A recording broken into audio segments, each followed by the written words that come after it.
I've worked the night shift at the downtown parking garage for almost 6 months now, and every night it eats away at me a little more. There's something about the way silence presses against concrete that feels heavier after midnight. The fluorescent lights flicker as though they're alive, buzzing like insects gnawing at my nerves. It's a hollow place, built to hold hundreds of cars, yet most nights it's nearly empty. Just me, the cameras, and the echo of my own footsteps. It started with something small. A car engine running, faint but undeniable, reverberating between the pillars. I thought I'd imagined it, but when I checked the monitor, there it was, a silver sedan rolling into level 3. I didn't recognize it. No headlights, no driver in sight. My stomach clenched as I grabbed the flashlight and made my way up. The air grew colder the higher I climbed, like stepping into a freezer. My boots echoed too loudly, each step bouncing off the walls until it sounded like someone was following me. When I reached level 3, I found this sedan parked perfectly between two faded yellow lines. The hood was warm, heat radiating against my palm. The smell of gasoline lingered, sharp and nauseating. But the windows were tinted black, and no matter how close I got, I couldn't see inside. I circled the car twice. No one. No footprints on the dusty floor. Not even a sound except the rasp of my own breath. I considered opening the door, but something inside me resisted, a primal warning, a pressure in my chest telling me not to. I backed away, flashlight trembling in my grip. When I returned to the booth, I rewound the camera feed. The footage showed the car entering, parking, and the driver's side door swinging open. My pulse quickened. I leaned closer to the monitor, waiting for whoever it was to step out. But the door shut itself, and the frame went empty. I couldn't move for minutes. Just sat there, staring at the screen, convinced I was losing my mind. Maybe it was a glitch. Maybe I was overtired. But the warmth of that had still burned in my memory. That's when the thought slid, sharp and unwelcome, into my brain. Someone was in that car, and they didn't want me to see them. The next night I told myself it was nothing, fatigue, imagination, a malfunctioning camera. But the moment I stepped into that booth, I felt the dread again, coiling in my stomach like something alive. The screens glowed pale green, humming softly, like they were whispering secrets only I couldn't quite catch.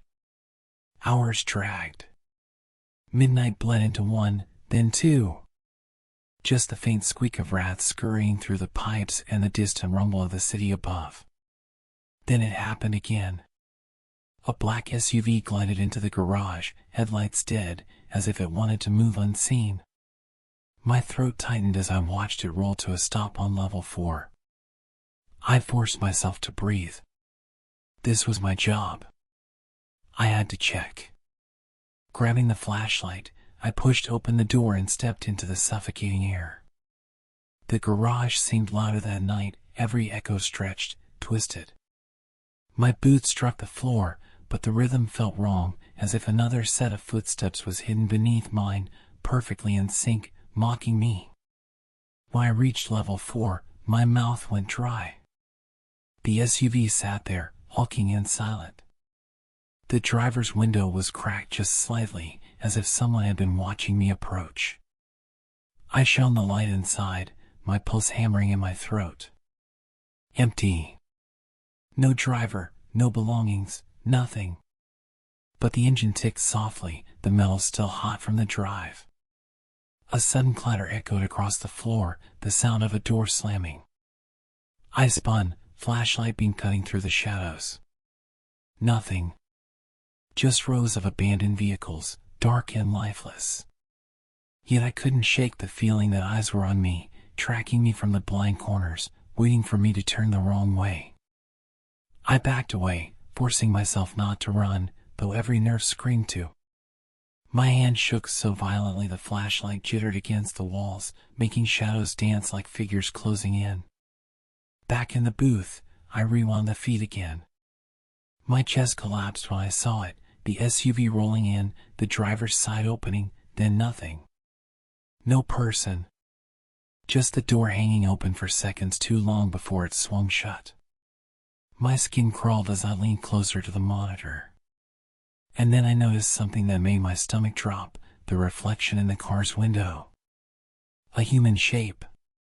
Standing just outside the frame. Standing exactly where I had been when I checked the vehicle.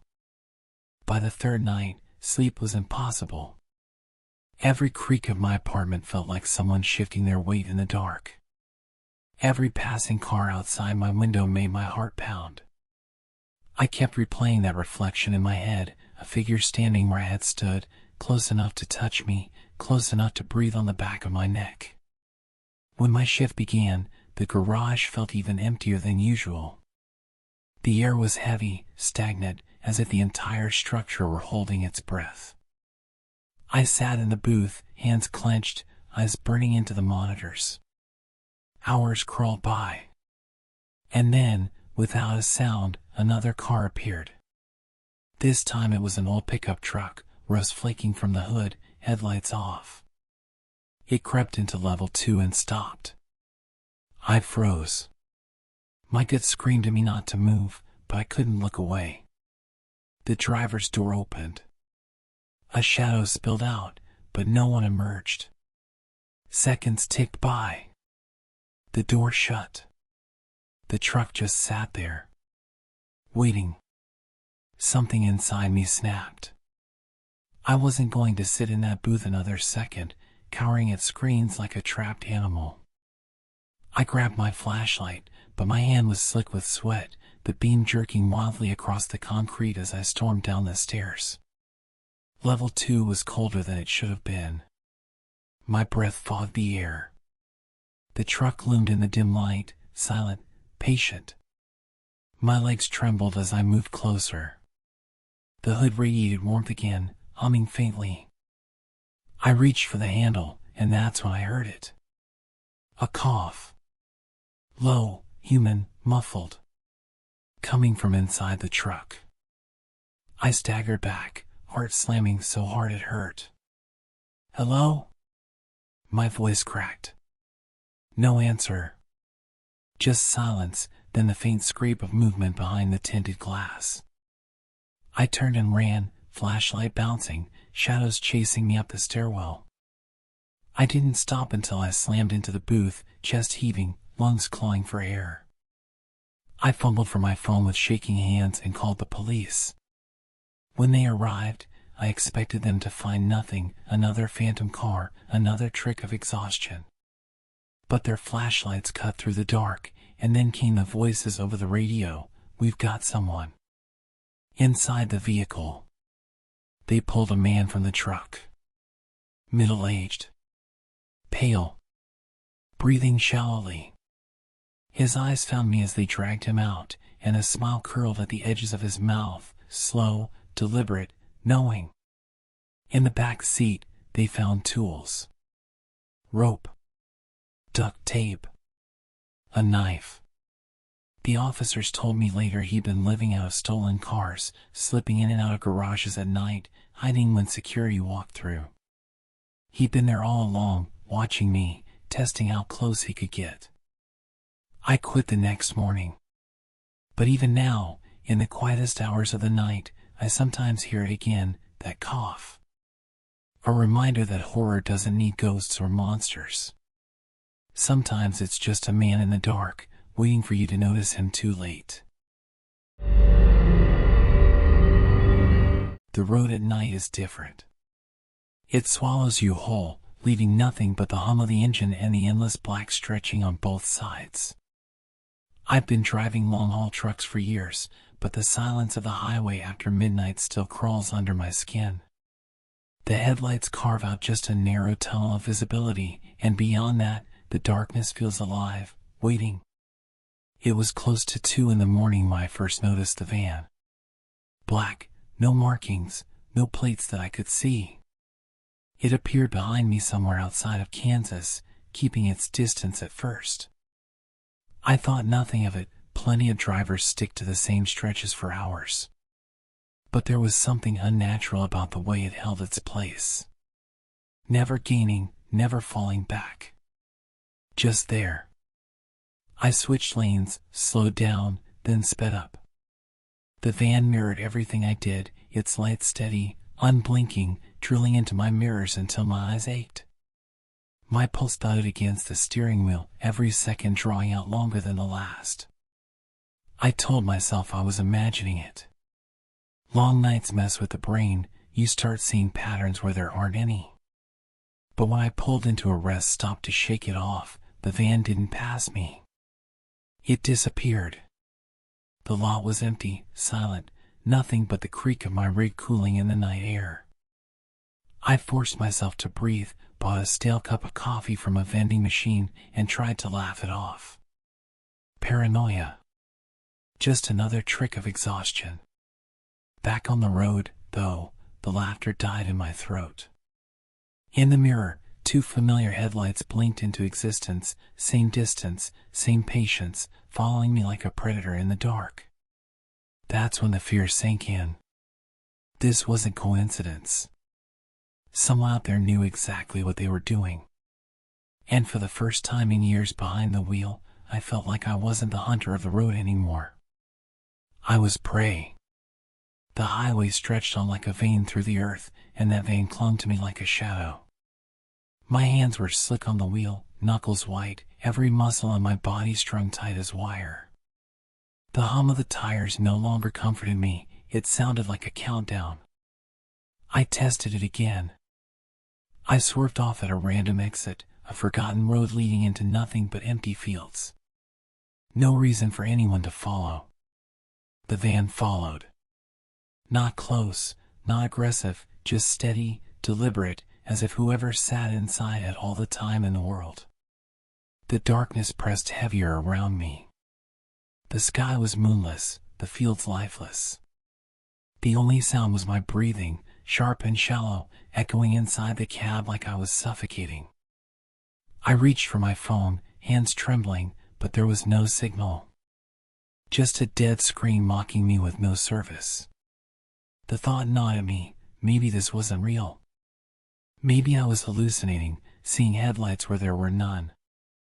I rubbed my eyes until they burned, then forced myself to look again. The van was still there. Patient. Watching.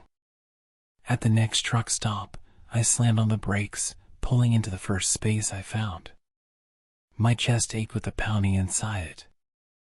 I waited, eyes locked on my mirrors, ready to see the van glide past or pull in behind me. But nothing came. The road remained empty, silent. No headlights. No van. I climbed out of the cab, legs shaking, and skinned the asphalt. The place was deserted. Not a single vehicle.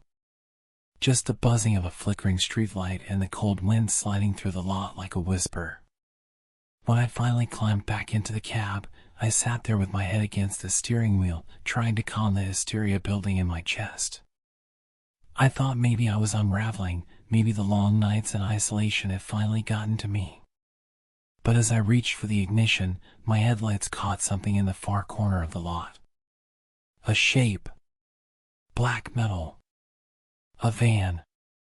Parked in the shadows, engine off. And I swear, I saw the driver's door ease shut, slow and deliberate, as if someone had just slipped out of sight. I couldn't breathe. My headlights clung to the outline of the van in the corner, its windows black, its surface swallowing the light. Whoever was inside had killed the engine and was waiting, watching me from the dark. My hands shook so hard on the wheel I thought I'd lose my grip. Run. That was the only thought in my head. Just drive, don't look back. But a heavier voice whispered underneath it, if you run, they'll follow. If you stop, they'll come. Either way, I was trapped. The streetlight buzzed overhead, flickered once, and for that fraction of a second the entire lot vanished into darkness. When it came back, my stomach dropped. The van was gone. I didn't think. I slammed the rig into gear and tore out of the lot, tires screeching. My heart hammered against my ribs like it wanted to break free. The road opened before me again, endless, merciless. I kept checking my mirrors every few seconds, my eyes burning, desperate. For a while, nothing. No headlights. Just the empty highway stretching for miles. Relief trickled in, thin and fragile. Maybe it was over. Maybe I was right, exhaustion, paranoia, a trick of the mind. But then, as I rounded a bend, I saw them. 2 headlights. Distant. Low. Familiar. My throat closed. The van had found me again. I pushed the rig harder, speed climbing past what was safe, but those lights never faltered. Not gaining, not falling. Just there. Shadowing me. The horror wasn't in being chased. It was in the precision. Whoever was behind me didn't want to catch me, they wanted me to know I couldn't escape. Hours later, when the horizon finally began to pale with the faintest smear of dawn, the van disappeared. 1 second it was there, the next it was gone, swallowed by the night as if it had never existed. I pulled into the next way station, shaking so badly I could barely sign my logbook. The officer at the desk glanced at me like I was crazy when I asked if they'd seen a black van pass by. He said no. Nothing had come through for hours. I still don't know if I was being haunted or if my mind finally cracked under the pressure of the endless road. But every night since, when I climb into my cab and face the highway's dark mouth, I feel it again. That certainty in my gut. Out there, somewhere in the black, someone is waiting for me. Patient. Silent. And they already know how to find me. The night shift at the convenience store always felt like a punishment. The fluorescent lights buzzed overhead with a sickly hum, the aisles stood too still, and the glass door at the entrance reflected just enough of my own image to make me feel like I wasn't alone. I told myself it was easy money, sit behind the counter, watch the cameras, skin the occasional customer's items. But the silence was suffocating, heavy, like the building itself was listening. The first time I noticed it, I thought it was exhaustion. A man came in, tall, hoodie pulled tight around his face. He grabbed a soda, set it on the counter. His lips moved as though he was speaking, but no sound reached me. I rang him up anyway, heart thudding, trying not to stare at his blank face. He left, door chiming as always. Later, when I checked the tape, my skin went cold. The camera showed me standing at the register, scanning the soda, sliding it into a bag. But the man wasn't there. Just me, alone, holding nothing. I didn't sleep the next day. My mind kept replaying the sensation of someone standing in front of me, the weight of their presence, the way their fingers brushed the counter. Was it a glitch? A hallucination? I didn't know. The following night, it happened again. A woman this time, hair hanging down over her eyes. She placed a pack of gum on the counter.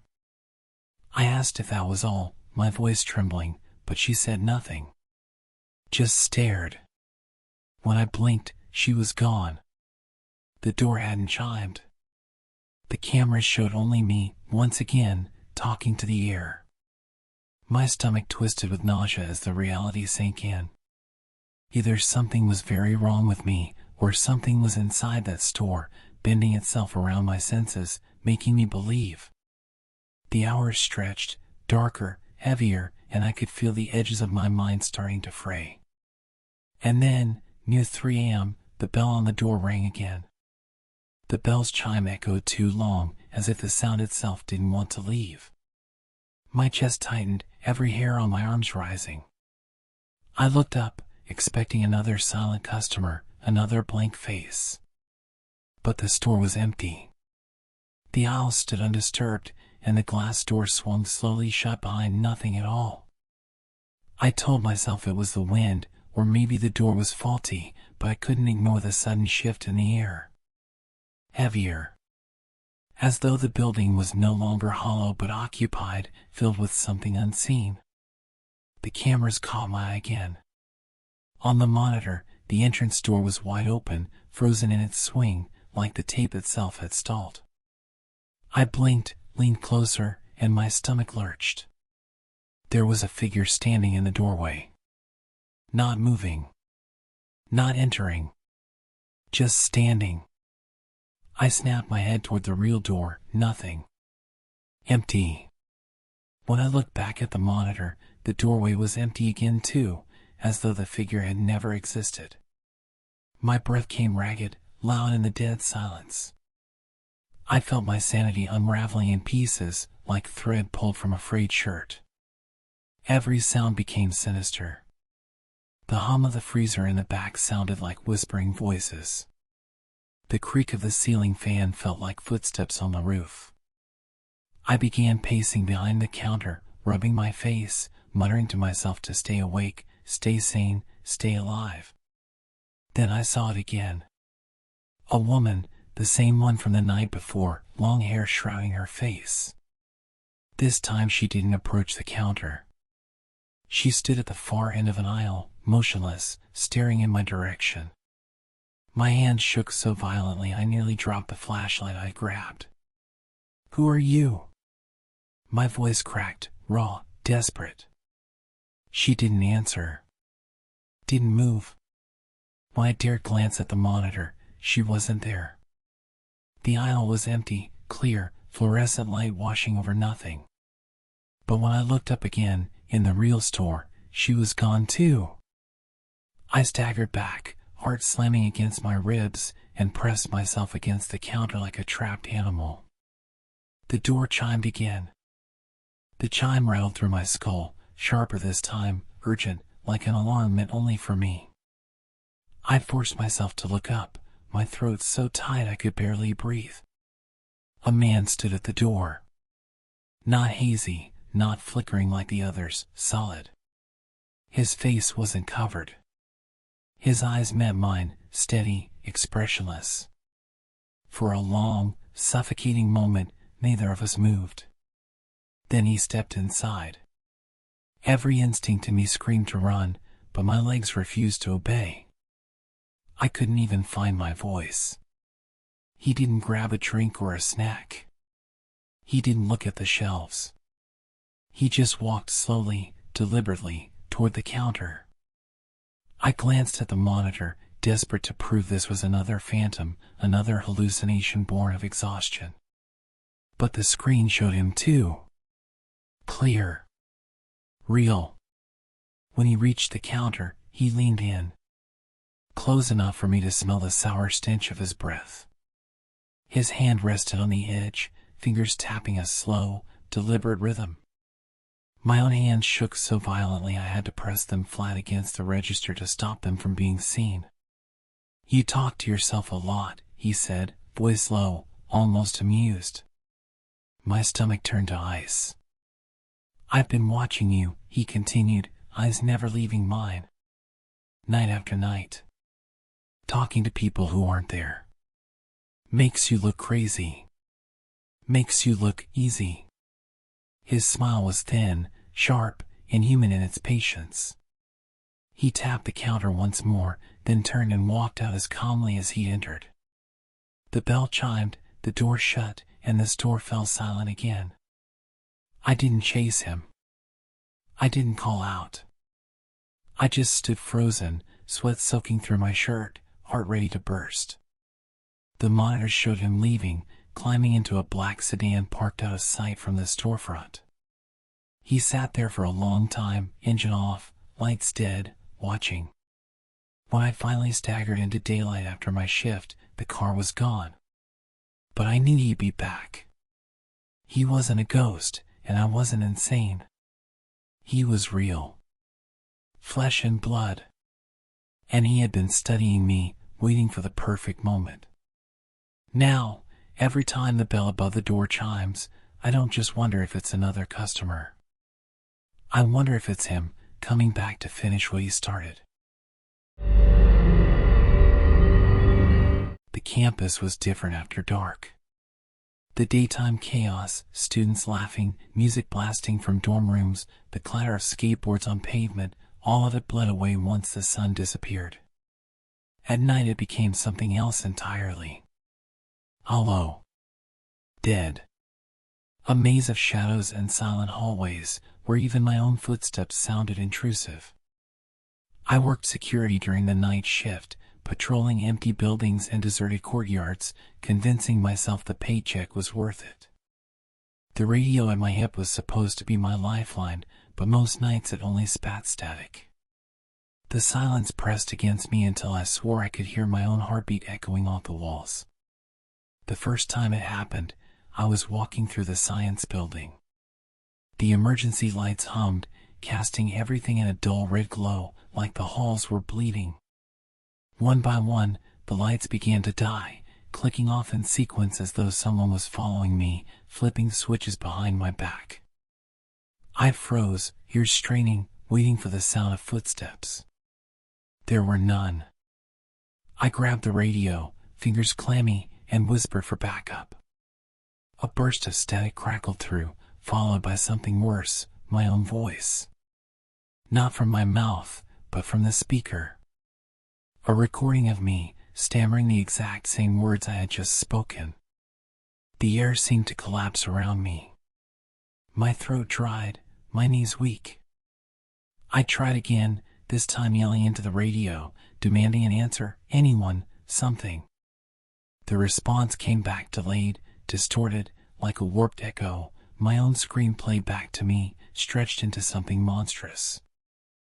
I stood there in the bleeding red light, chest heaving, convinced for the first time in my life that I was losing my grip on reality. Was someone intercepting my calls?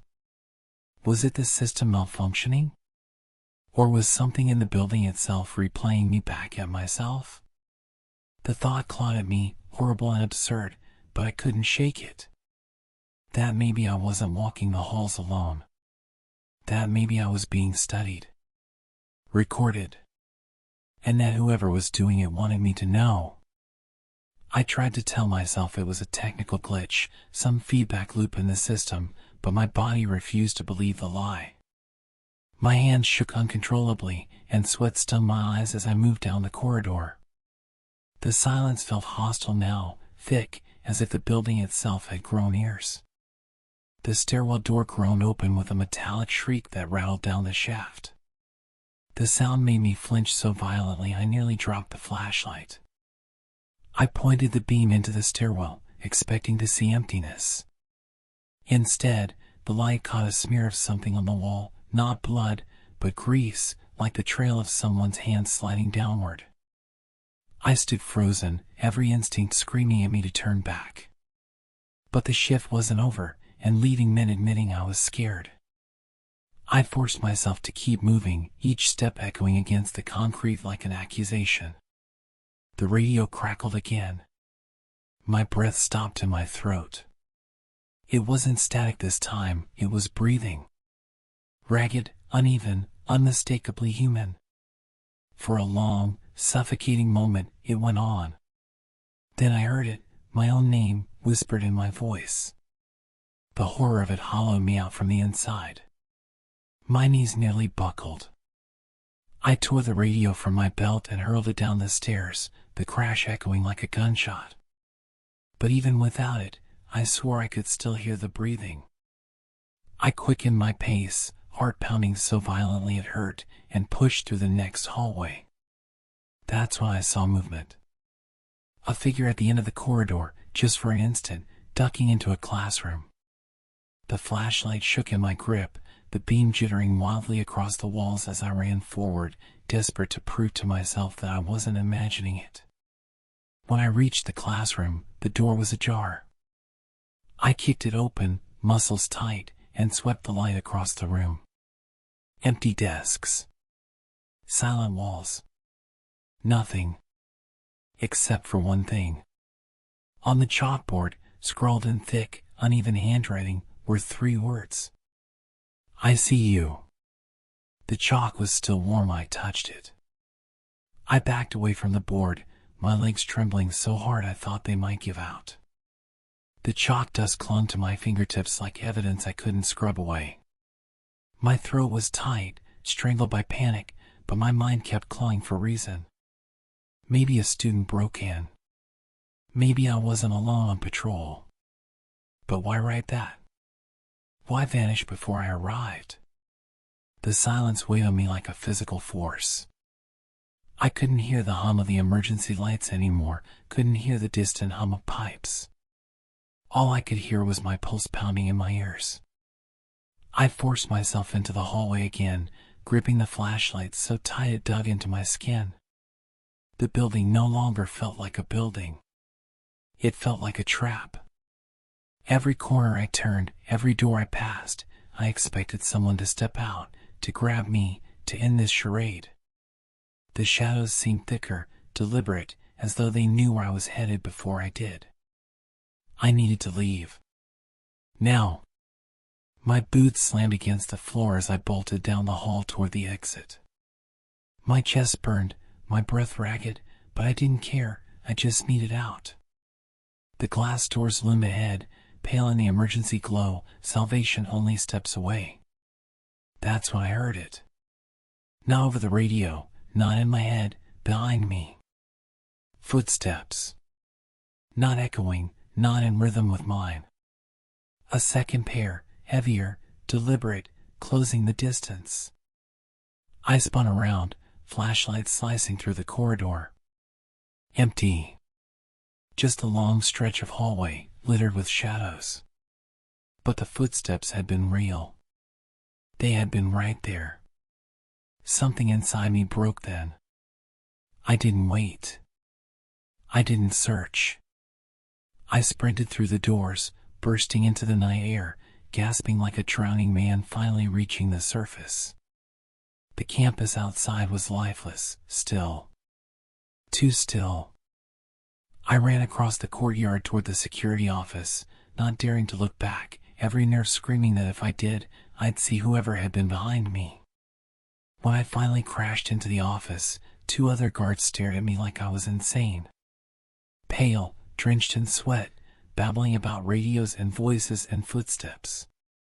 They checked the science building immediately. It was empty. No signs of forced entry. No writing on the board. My radio lay shattered at the bottom of the stairwell where I'd thrown it, dead and silent. They told me I'd imagined it. That exhaustion had eaten me alive. But I can't forget the warmth of the chalk, or the sound of those footsteps closing in. And every night since, when I patrol, I can't shake the thought that someone out there already knows my route, already knows the rhythm of my shift, and they're just waiting for the right night to step out of the shadows for real. Don't forget to subscribe for more chilling stories, and leave a like if this one kept you on edge.